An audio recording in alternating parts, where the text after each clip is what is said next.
水圍醫院作為一所智慧型醫院，今日我哋入嚟尋覓機械人家族，了解一下當機械人仲係 BB 班，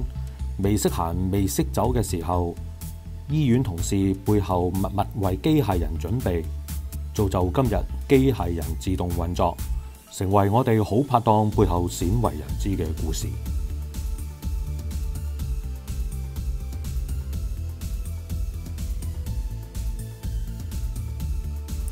大隻 B 如何變成大隻仔？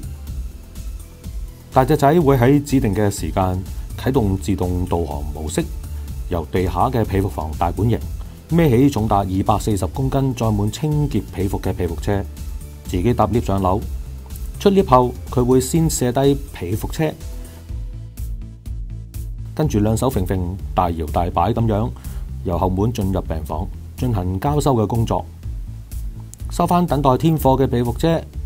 將佢送到後門嘅 lift 口卸低，再將頭先由被服房帶上嚟載滿咗貨嘅被服車入病房嘅指定位置。佢仲未收得工㗎，要帶返有待天貨嘅被服車返落去被服房，先至叫做大功告成。整個過程大概需要20分鐘。以前未有大隻仔幫手，醫院需要2位員工運送被服車，依家同時可以更加專注被服房入邊嘅工作，人手調動就更加方便。大隻仔識得自動導航工作，其實有賴一班哥哥姐姐背後做咗好多功夫。咁本身大隻仔咧就唔識搭 lift 嘅，咁為咗佢識搭 lift 咧，其實我哋要同啲工程人員去夾啦，咁令到佢咧喺入邊可以裝到一啲 device 啦，咁令到佢可以同大隻仔溝通，咁之後咧大隻仔就可以搭 lift 啦。咁其實呢啲門咧本來就唔係自動門嚟嘅，咁啊要拍卡開門啦，咁但係咧因為要方便大隻仔出入啦，咁所以咧其實我哋呢啲門咧都會要轉翻做一個自動門嘅。咁喺呢度我哋要加個自動門嘅門鉸啦，咁然之後我哋再要加啲 sensor 落去啦，咁令到咧大隻仔行過嘅時候咧，佢感應到就可以自己開門啦。大隻仔依家識行識走，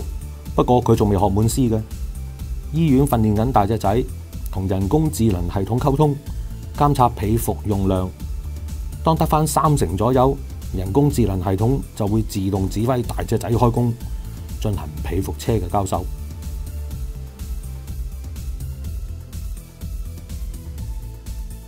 介紹完大隻仔，跟住我想同大家介紹下一位機械人家族嘅核心成員——病房萬能阿四多多。多多喺病房24小時當間，不眠不休。多多幫到手㗎，如果屋企人啲拎啲嘢用品嚟啊，或者嘢食俾佢咧，我哋靠多多幫我拎去俾病人咁樣咯。多多會幫得手㗎，因為而家疫情下啦，冇得探病啊。咁啲屋企人如果想探個病人嘅時候咧，我哋有個視像功能啦，咁經多多咧就可以俾屋企人同病人做咗視像嘅探訪咯。叻啦叻啦，經理係咁讚你，冇鬆亦至得㗎，勤力啲開工啦！